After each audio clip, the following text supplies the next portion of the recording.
Welcome to the Know It's Some podcast, bringing you the widest variety of conversational interviews for a well-rounded perspective on life. Because while it's true nobody likes a know-it-all, it's also good to know it's some. Here's your host, Steve Platt. That's right. Welcome back to another episode of the Know It's Some podcast. I'm your host, Steve Platt. And what can I say about this week's guest, other than that he's a great guy and he's accomplished something that so few of us could even dream of? Walking on to a Division I college football program has to be hard. But walking on to one of the top teams in the Southeastern Conference in the SEC, that's so severely difficult, I can't even imagine what it must feel like to accomplish that. But I know who could, and that's this week's guest, Clifford Taylor IV. He's now doing social media and design for the Los Angeles Rams and knocking that out of the park. But before that, he was the incredible walk-on story here at the Florida Gators, walking on as a tight end. And he's also all across social media doing incredible things, putting out incredible content. He drops those social media handles at the end of the episode, and you need to check out his videos that he puts up on TikTok and Instagram. They're incredible, very, very funny. I just got to say, I was so impressed with him. He shares about his role on the team, some stuff he's never shared on any other podcast before. And he gives a message to his former teammates and to the Florida fan base after what's been a pretty tough year already as they head into playing the number one team in the nation this weekend, the Georgia Bulldogs. I gotta say, this was one of the most fun interviews I have done since starting this podcast. I know that you'll enjoy it too. Please welcome this week's guest, Clifford Taylor IV.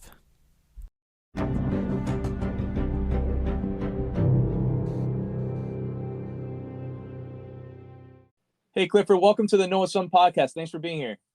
Thanks for having me, man. I appreciate it. Hey, it's an honor having you on. Your story's kind of all over the place because you are like the walk-on story. Everybody loves hearing about what you've done, being able to come to the University of Florida, really being more of a basketball player than a football player. Your high school career is pretty much all basketball from what I understood. And, Yeah. and then kind of going from like intramurals, like what I did at like Southwest Rec, maybe 11 years before you, and going from there to playing for a D1 SEC football program, you know, like making the team and being in the locker room amongst some of the top talent in the country.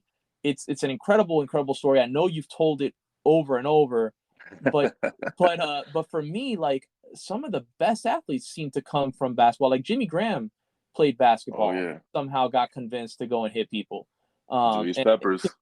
He ended up as a tight end, but he told me, I met him in Afghanistan. He told me I switched over to football so I could hit people. Oh, there you go. Which is kind of interesting. But yeah, so let me ask you, that basketball to tight end thing, the Jimmy Graham route, what made you want to consider doing that? Well, honestly, it just all happened. It happened so fast because, you know, coming in Florida, I had this intent of, you know, trying to be a walk-on for the basketball team. I had some conversations with Dusty May, who I believe is still the coach at FAU now. Okay. But yeah, has had some talks with them before. Unfortunately, they kind of just like fell through, and so I just figured, okay, if I'm not gonna play, I might as well just, you know, play for fun, play intramurals. So, and it was a lot of fun. And then a few of my buddies, you know, my buddies Michael, Jay, Colin, Jacob, Jared, the VIP bros, Jack, Yeah. Omar. I had to shout them out real quick. But yeah, so they're like, we're starting a flag football league, and like, you want to play?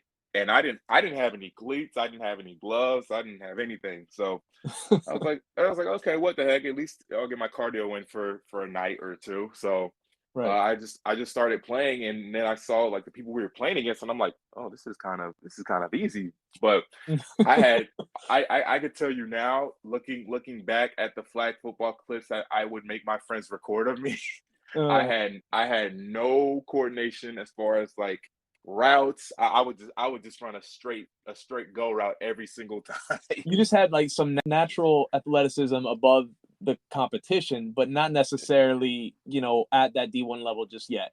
Right. And so the only time, because you know how sometimes like in flag football there's some guys that get a little extra or too competitive.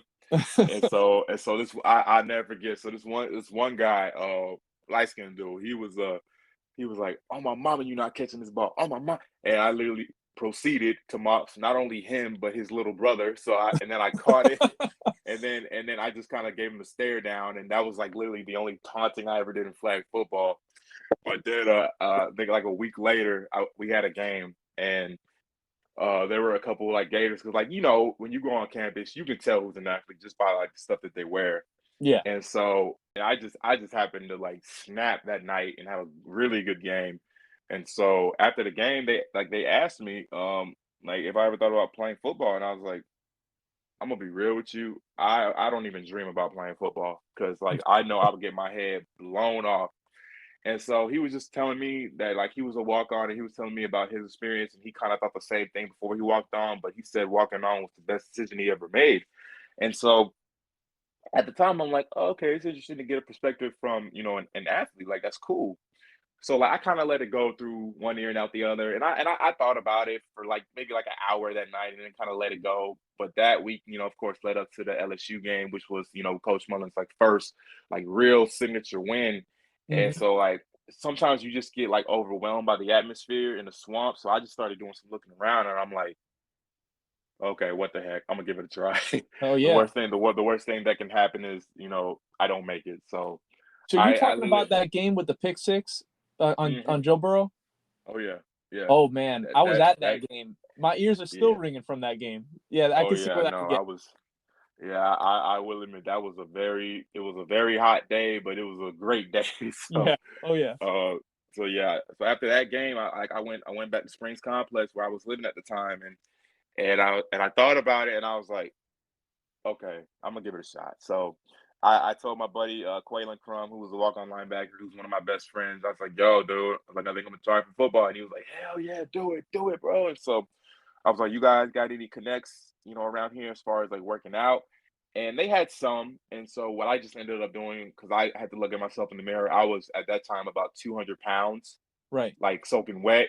And so I was like, okay, I gotta get bigger. I gotta get bigger. So I would hit up Southwest almost every single day, work out at least an hour and a half a day.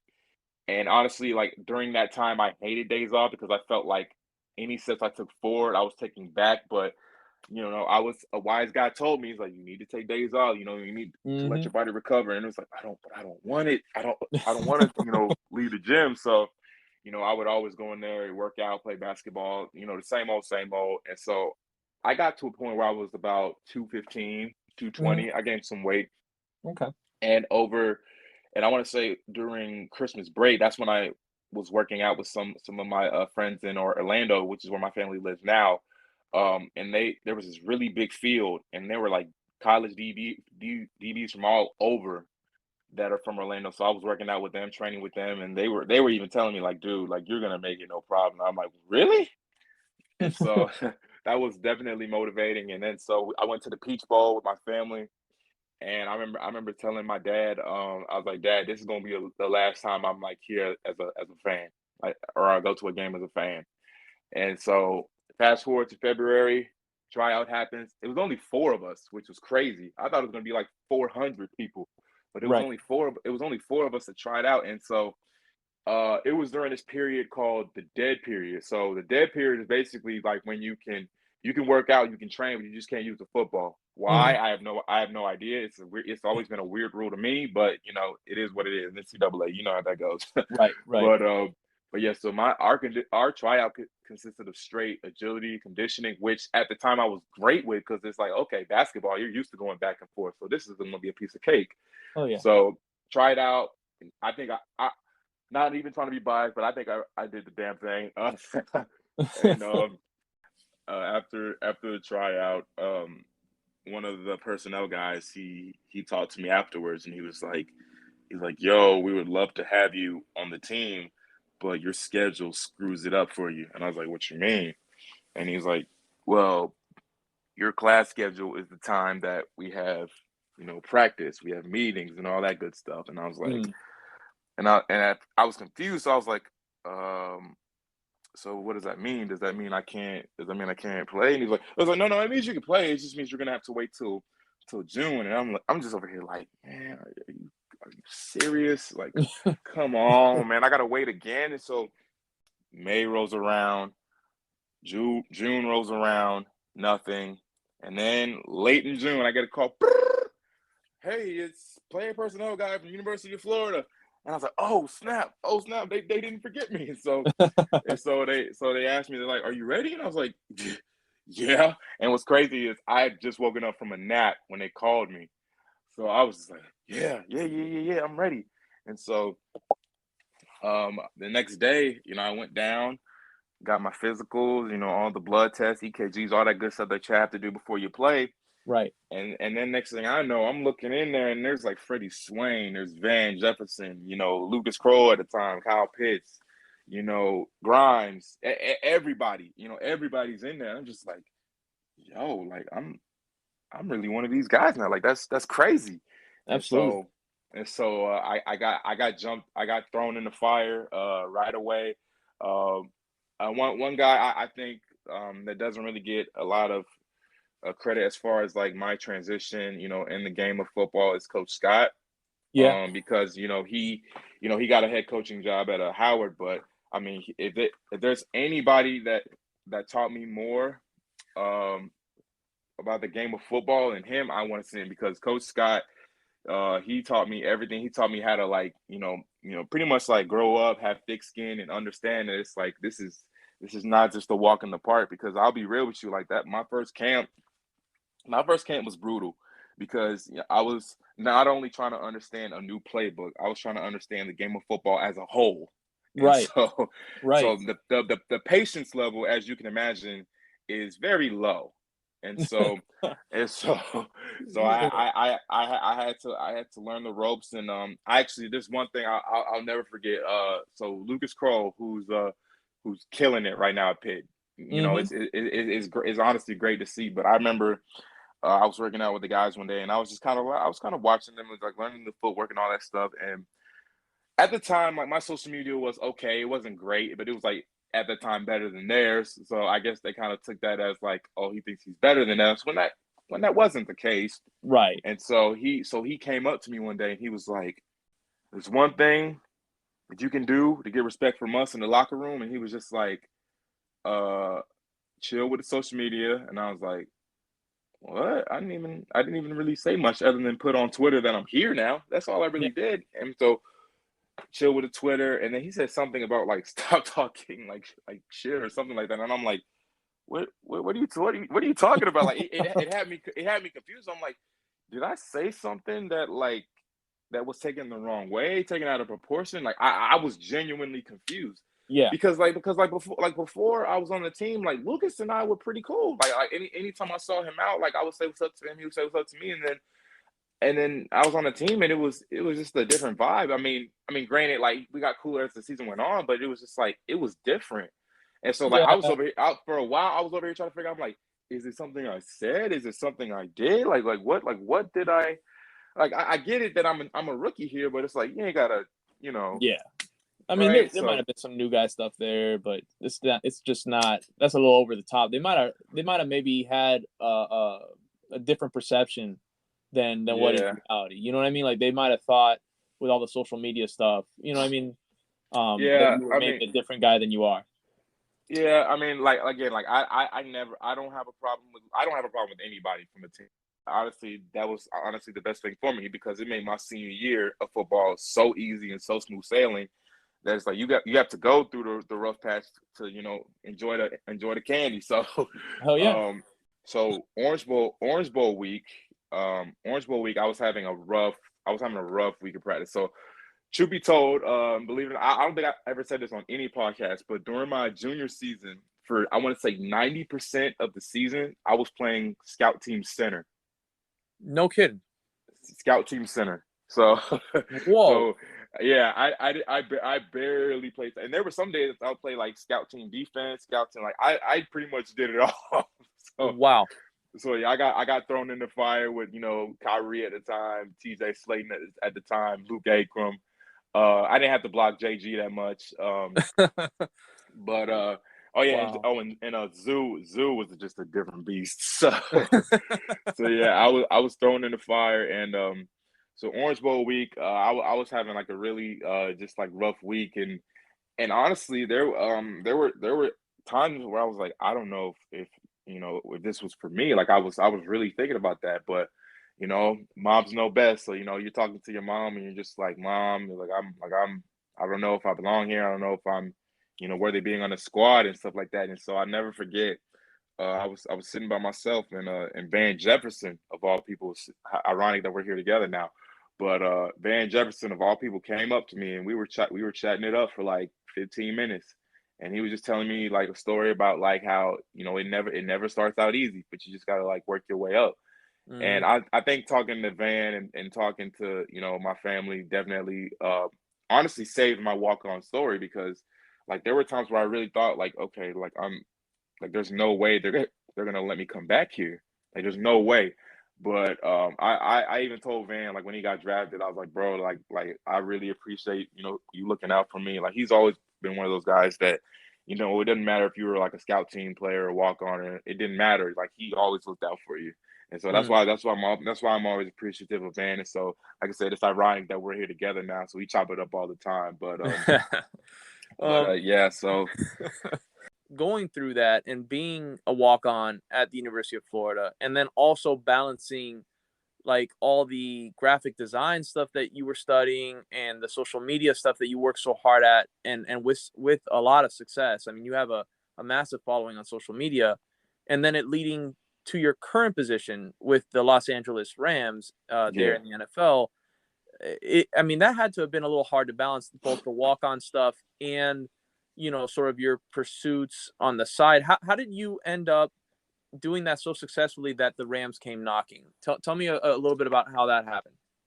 Well, I wouldn't say that the Rams came knocking. So after my senior year, after the Cotton Bowl where we got beat pretty good, I started doing just pretty much like freelance like football skits and social media stuff, because I kind of figured, okay, all the football stuff I gotta kind of chill out with it because like I'm done now. But I had an internship with Wilson. It was called Gates for Game Changers. It was an amazing program, and my Cool. title was Talent and Influencer Specialist. So, as most of us know, it was supposed to start in the winter, the NIL. So but the legislation, they moved it to spring, then they moved it to summer, and then they moved it to July. And so we were honestly like kind of like stuck in the fire a little bit, because we were supposed to get things going for NIL, but what ended up happening was, instead of giving these people deals, we would just do research on athletes and Yeah. people that we thought would be great fits for partnerships with Wilson. And so it was a 6-week program. We did research on all kinds of, volleyball players, basketball players, football players that were on social media. And Hmm. then in the 6th week, we would present to the whole Wilson board why, these 3 candidates would be amazing, amazing fits. And it was honestly very nerve-wracking, even though it was on a Zoom, but you could just feel the pressure of everyone like looking at you while you're talking. And so so it was definitely very intimidating at first, but nonetheless it was an amazing experience. And then I just happened to be on Twitter one day, and the boss the boss woman at the time for social media here, Jamie Hahn, she had posted something about a new social coordinator role, and I'm like, oh snap! That's like I just kind of tweeted, I'm like, oh, that sounds dope. And then Wilson was like, you want us to say something on your behalf? And I'm like, I know I'm not gonna get the job, but I'll sure as hell take it. And so they did something on my behalf, and then they were like, good news, they want your resume, they want your cover letter. I'm like, yo, I didn't even talk to anybody from the Rams yet, and they're like, doesn't matter, just give them your stuff, give them your cover letter, talk to this person, talk to this person, talk to that person. And I'm like, oh, cool. I'm kind of getting thrown in without even like getting an interview yet. That's dope. Oh And yeah. so had to talk to a few people. I talked to people in like almost every department. I'm talking about PR, HR, player engagement, Hmm. the media, VP media, video team. Like I was talking to a whole bunch of people. And then next thing I know, I got thrown in like the second to last round of the coordinator role. Didn't end up getting the coordinator role because I mean, there's probably a whole bunch of people out there that are more qualified than me, because I was just a TikTok guy. And so they were just like, yeah, we'll have a IT role of social and design. And I'm like, yo, that's literally two of my strengths, because my major was graphic design at Florida, and I think I'm pretty good at social media. That's literally two peas in a pod. Like that's the dream job. And so I got thrown in those interviews, and then next thing you know, it's actually crazy. Van spoiled it for me. So Van, he told me, he was like, "Hey, welcome to LA, my boy," and I'm like, "What? What are you talking about?" You hadn't been told yet. Yeah, I hadn't been told yet. About 5 minutes later, hello, hey Cliff, you want to offer you? I'm like, "Oh, that's what you meant, man." and so I was like, "Oh, okay, cool." So, yeah. So I thought. So after long thoughts, I was just like, you know what? You only live once. LA, the land of opportunity. I'll come up here and do the best I can and see where it goes from there. Because this is seasonal term, so here I am, months later, working for the Rams, doing creative stuff for them and doing social stuff for them. But I have to give credit where credit's due. Our whole social team is incredible, and I don't care if I name drop her. She knows I love her. Christy, our social coordinator, phenomenal. We just did a mic'd up with her for TikTok, and it blew up, which was Nice. amazing because I'll say this though. Anybody who doesn't think women belong in sports, they need to do some reevaluations because Oh yeah. the intelligence of these women that I've worked with in the social team, in the creative team, it's unbelievable. Like they really not only do they care about what they're doing, but they know their stuff, They're and it's good at like, what they do. yo, and it's yeah, they are phenomenal at what they do, and it's like they really don't get enough credit, and I just had to shout them out for that. So But that yeah, kind of like leads me to my next question, really, which was, I lived out in Southern California when I was in the Marine Corps. I was stationed at Pendleton. I lived in like North San Diego County, Carlsbad, Vista area. You're a little further north than there in LA, but I know that the weather there is great. I know that there's a lot of great aspects to living out in California, minus the cost of living. What is the Rams organization like? You mentioned her. How have they treated you, and how's that new stadium? What's the feel around the team? feeling honestly, I'm not around the team as much as one would think. I would Mm-hmm. I would be there. I would be there. Doing coverage of practice and stuff like that. But yeah, I'm not really around it as much as one would think. But the players are really nice. The traditional Jalen Ramsey's, ADs, they're all really cool. They're all very intuitive with some of the stuff that we do for them as far as like questions of the day and things like that. So they're really good. But I'll say this, man. When I got there, I was very, very, very nervous because I just had this conception in my mind that it's like they're gonna look at me and see me as just like a quote unquote TikTok star who just happens to, work for us and got thrown in the fire. And it's like that's not the case. Like here's my thing. The way I see it, fun turned into a passion and passion turned into a career. Mm-hmm. And the way I look at it is like it would literally be a crime for me to just kind of come in here and just like be like, "Hey guys, it's me from TikTok." Like I know what I'm doing when that Yeah. couldn't be further from the truth. I have learned so much about the game of social media even beyond me. Like I never ever thought I would like interpret or understand things that I understand now. But it's amazing. Oh But yeah.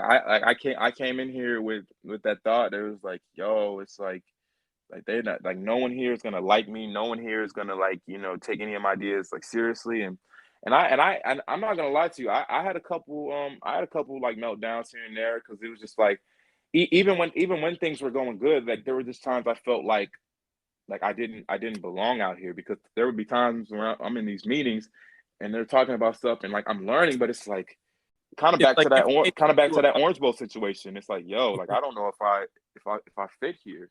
right, but that's because you're relatively new to that world, and Right. you're getting information like shot at you through a fire hose, like just a tremendous amount all at once. But I think you could safely say now that each month that goes by, you know a little bit more than the month before, right? Like Oh yeah. you're Oh yeah. you're growing tremendously in that role and really soaking up that experience, I'm guessing. Oh, 100%. No question about it.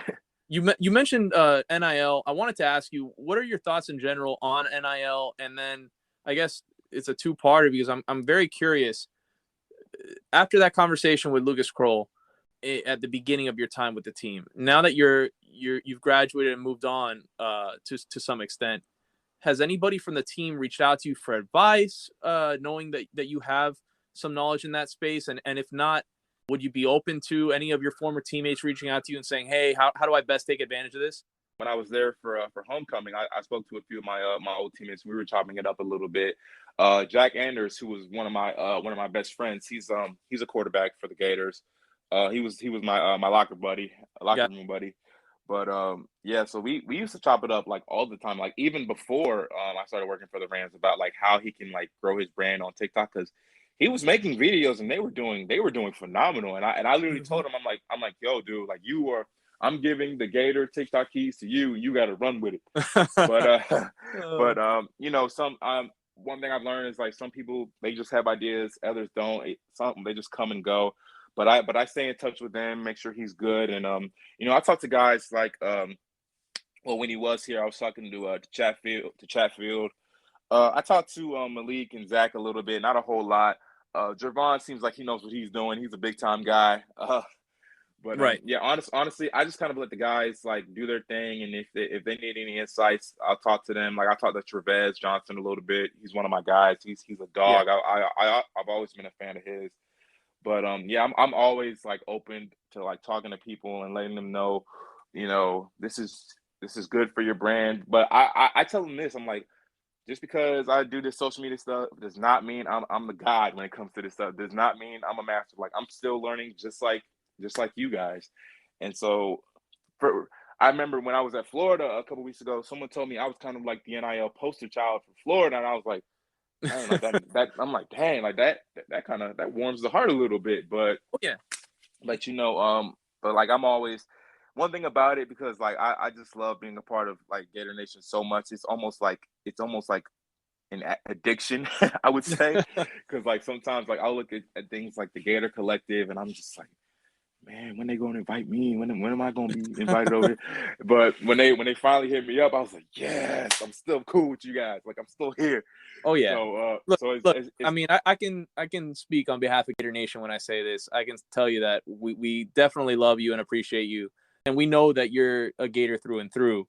And it was kind of cool to see you come back for a game and come to Florida and whatnot. Oh, yeah. I should have asked you earlier, why Florida? Why did you come to Florida, and why did you stick at Florida even when Mays left for FAU? Because quite frankly, I know that you had some D2, D3 offers. Why come to a D1 school and try to go the walk-on route even for basketball? Was it, I think your dad went here. Was that part of it? Exactly why. So, yeah, Florida was the dream school since I was a kid. I mean, I've been bleeding orange and blue forever. Like I remember the good old days when Tebow was here, and I used to cry when we lost. Like I used to cry like I, stubbed my toe when I was a kid, or like broke a leg Right. or something like that. But Right. yeah, like I grew up a diehard Gator fan, and so with that, once you get to like middle school, high school, then you really got to start thinking like, okay, like where am I going to go to school? And I kept saying Florida, even though I didn't know if they were going to have my major or not, but I was just like, Florida, like it's no other way. And so I remember applying for Florida, and I literally took my sweet time of filling that application. Every other application I did, I kind of just winged it. Right. But for Florida, I took my time. Like I literally gave myself a day for each section, I think. So It to make paid sure off. to make sure I got everything right. And yeah, when it was senior day for basketball, that was the day I found out I got accepted, and I ended up having one of the best high school games of my career. That's So, awesome, man. I'm guessing you don't regret that decision whatsoever to come to Florida and turn down some D2, D3 offers. I think it paid off, didn't it? Yes, it did, and I do not regret it at all. Well, you got an incredible education from a great school. That's the other thing. Everybody I've spoken to about you, they talk about how determined you are, but they also talk about just how incredibly intelligent you are. Academic honor roll, all sorts of different things, and that that you really are like 110% into everything. I know that's a cliche to hear that 110%, but no one's ever described you as somebody that kind of half-asses things. You know what I mean? Right.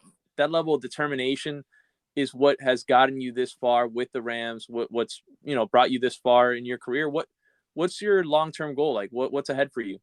Well, I definitely as I always like to say whenever I do social events, my saying is let's keep growing and let's keep inspiring. So whether that means, staying long term with the Rams or for another NFL or NBA or even college team, listen, I would want nothing more than to one day return to Gainesville and maybe one day be their whole social media coordinator. That would be the that would be the I icing on hope the somebody's cake. listening there in Gainesville. We But need you back.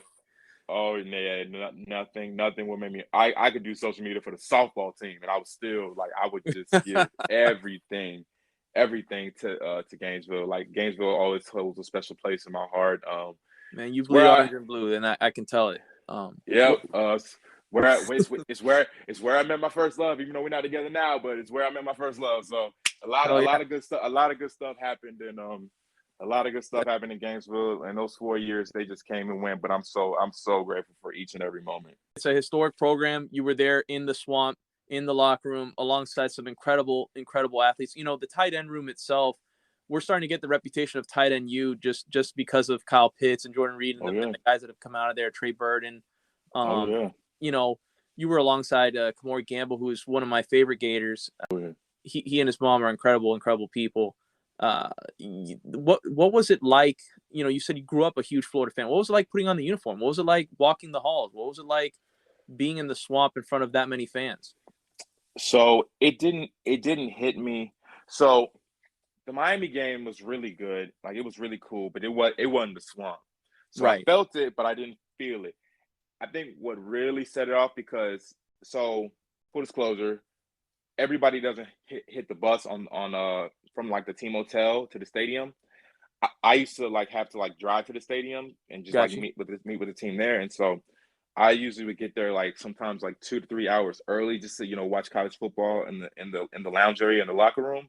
Mm-hmm. And then when I turned around and I went in that corner and I saw my uniform placed, and it was yo, like this is happening. And then when I started putting everything on, and then I could just hear the electricity before we ran out, and it was like, yo, this is literally like something I never even dared to dream years ago, and here I am just living this dream, and it's like in my head, I'm like, you better not take this moment for granted because I know a gazillion people that would just kill to even put on a uniform, and so Mm-hmm. it definitely gave me chills. I think, see, for me personally, so my best friend goes to Florida State, so therefore I hate Florida State the most.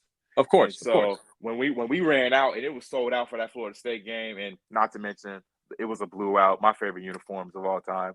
So it just all went hand in hand. And there's like a funny video of me like just like running, just like running all angry and hyping. I'm like, yeah, yeah. But Absolutely. but yeah, no, it gave me chills. And then I remember that last time I put on that uniform, like for the Cotton Bowl, and I remember leaving the stadium. We had lost, but like I just had to put everything back in perspective. It's like, yo, like did those 2 years really happen? Like did it really happen? Uh, And so it's crazy to look back at now, but I mean, it's just so many special moments to count. One of my favorite moments as a Gator in the locker room was after that Missouri homecoming game, and Coach Mullen came in there as Darth Vader, and we were just all talking and chopping it up, and it was one of the coolest, funniest that's moments all. I've ever seen. So We have probably one of the most recognizable strength and conditioning coaches in the nation. Um, yeah.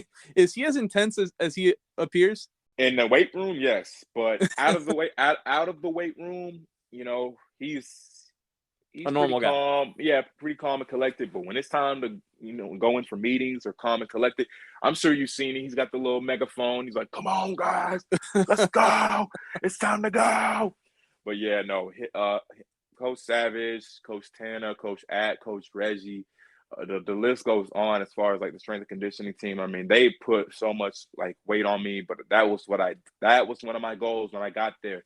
He asked me, he's like, "What do you want?" And I was like, to at least get to 240, at least. And boy, did I ever. And so they definitely pushed me in ways that I've never been pushed before in the weight room. But in essence, it was the greatest thing for me, because before I was like a twig, a skinny twig. I was like KD skinny. And Yeah. so once I put on that weight and I could just kind of walk around, like wear my little muscle shirts with pride, and it was just like, thanks, Coach Savage. So yeah, Well, no, Coach Savage is amazing for sure. he reminds me of some of my old drill instructors. I'll just say that much. There are some really cool things ahead for the Florida Gators in general. The facilities that they're building right now look like they're going to be absolutely incredible. Oh And yeah. the talent on the team, a lot of these young guys, Anthony Richardson included, just really, really, really talented folks.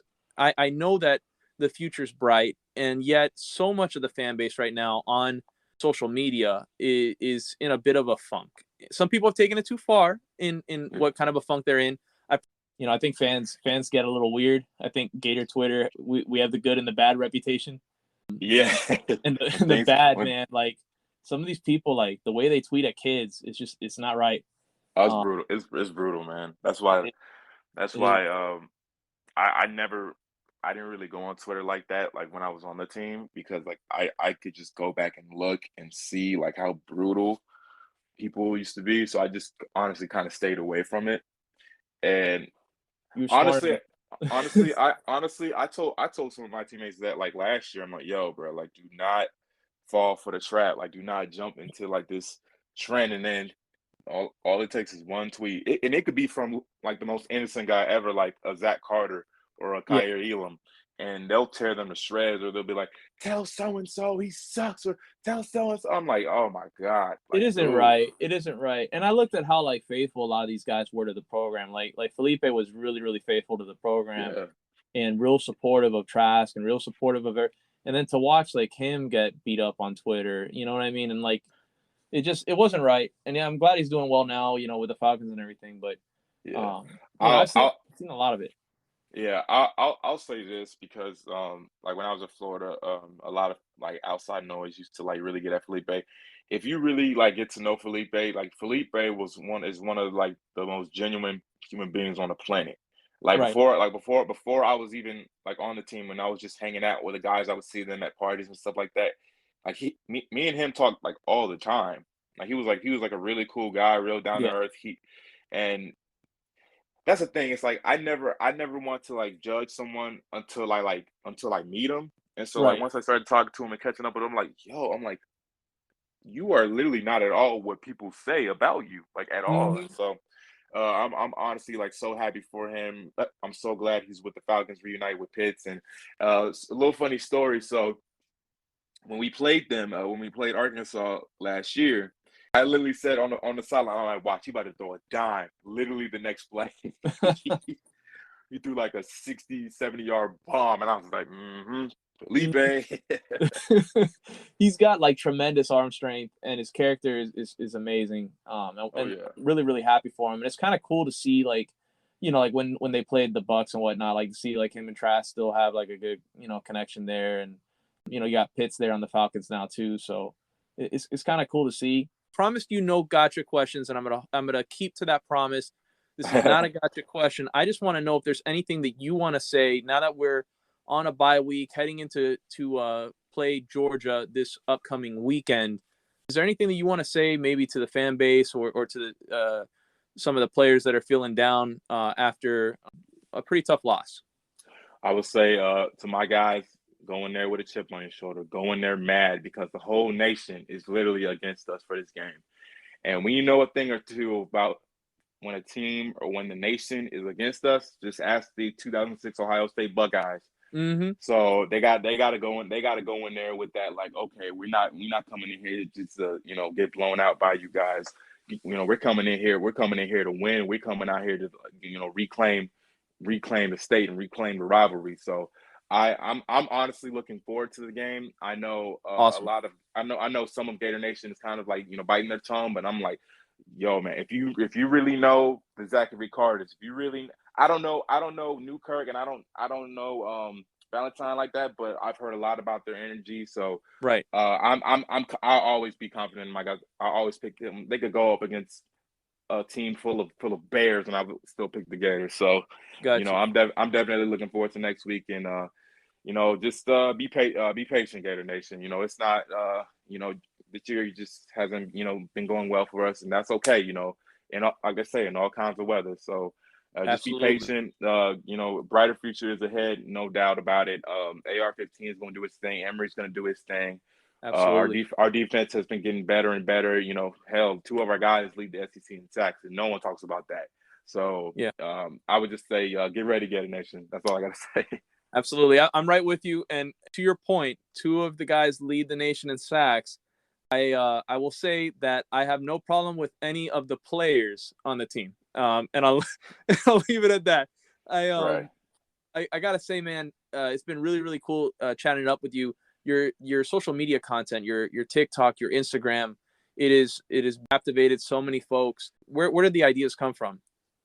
So honestly, because I've always had an ear for music, so it's really just from the sounds. It's not even really the trends. Like I'll hear a sound and I'll just think like, yo, if I can dress up as the coach and do this or do this skit, that could do numbers. Because like before when I was doing TikTok, I just used to wing it.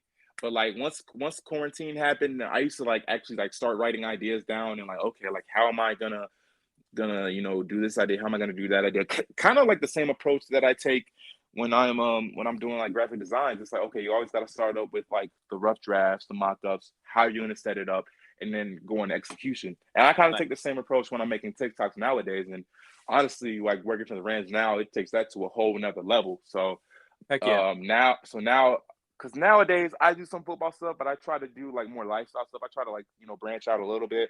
I do a little bit of YouTube now, not a whole lot, but I'm trying to get in the game a little.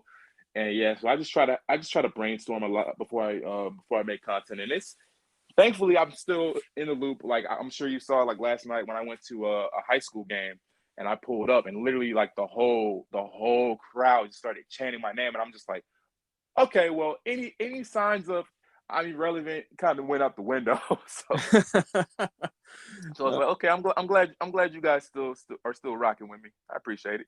100% are still rocking with you. I saw that you're doing some stuff with Gatorade now. Yeah. Gatorade has worked with Michael Jordan. It's worked with Mia Hamm. It's worked with, all sorts of athletes across all sorts of different sports. That's got to be a little surreal. And then Gatorade, of course, because of its origins, is a little special to Gator Nation. Was that kind of a cool thing to come about for you? Did it take you by surprise? It definitely did because they had like a social squad tryout thing, and I figured, okay, people with like 1 million followers and up are gonna make it. And then I just shared my story on TikTok one day about my walk on experience, and then lo and behold, they DM me one day. They're like, "Hey Clifford, give us your address and stuff," and I'm like, "Oh snap!" So without even thinking, I'm like, "Yeah, here it is, so and so, Gainesville, Florida." And then one day my agent now, Mike Raymond, he calls me and he's like, "Yo, you got a package at the door," and I'm like, "What you mean, bro?" And I look down and it's a bit and there's like a big old G, the Gatorade logo on the Oh box, yeah. and I'm like, oh snap! And so I open it up. It's literally hoodies, sweatpants, shorts, gate like a 12 pack of lemon lime Gatorade, basketballs full. I'm like, yo, are you for real? Yeah, So when you're they on a list now with Tiger Woods and Jordan and a number of. I mean, you're in good company. Being a Yes. Gatorade ambassador. Yeah, so when I joined the squad, I was like, this is got to be a dream, right? So yeah, no, it's been amazing, working with them, and it's crazy because they allowed me to go to Florida and do like a homecoming story and do a homecoming video, which is what I posted yesterday, and Yeah, it was just like, man, like this is surreal, like this is unreal, and so to be a part of something so special like that, it's I mean, what can you say? dude, it's wonderful to see. I'm so happy for you. Let's get you out of here. Where can people find you? Shameless plug time. Where can people find you on social media? Well, they can find me on TikTok at just my first name, Clifford, which is the biggest flex of all time. Yeah, I don't know how you uh, stole that away from the cartoon dog, but that's pretty awesome. hey, sorry, he's got a movie, so I gotta have something. So yeah, I got that, and then on Instagram, of course, Clifford Taylor IV, my full name, and then on Twitter, Cliff Taylor IV, because I guess Clifford Taylor IV is too long. And so yeah, that's where you guys can find me, or you can catch me posting stuff on the Rams social media everywhere. So Absolutely. I've that's where seen you a can lot of the find work me. you've done for them, and the Rams are lucky to have you, man. And I'm extremely, extremely proud to call myself a fellow Gator, knowing that I'm in good company like yours. And it's cool to see what you're doing out there in LA, but it's also so cool to know that you are very young and have a lot in front of you, and the best is yet to come. You know what I mean? What we've seen from you so far is just the beginning. And Gator Nation knows that. We're behind you 100%. And you, my friend, are welcome back on the show anytime, okay?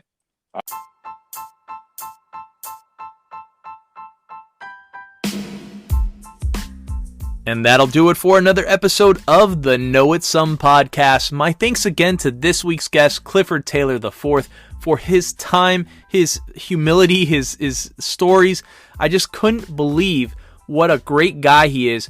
And you need to follow him on social media. He's all over social media. He dropped his handles in the episode. They're in the show notes. Follow him now. It's worth it. He is so funny, and he puts out some really great content. And the best is yet to come with him. Folks, if you have not done so already, please head on over to Apple, iTunes, leave us a 5-star ranking or review. And if you're not an Apple or iTunes user, you don't have an iPhone, that's fine. Head on over to Podchaser and leave us a review there. Anybody can leave us a review there, and it's a newer platform. We don't have as many reviews there. It would definitely help us out a lot, because these 5-star rankings are what enable us to continue to book interesting guests week in and week out here on the program. Another great way to support the show would be to follow us on your favorite social media platform. We are there at Know It Some Pod on TikTok, Twitter, YouTube, you name it. We are there at Know It Some Pod, and you can send us our feedback there, or you could send us feedback by emailing us. Our email address is knowitsomepod@gmail.com. Folks, it's been a true pleasure. I appreciate each and every one of you. Thank you for listening, and we'll see you next week.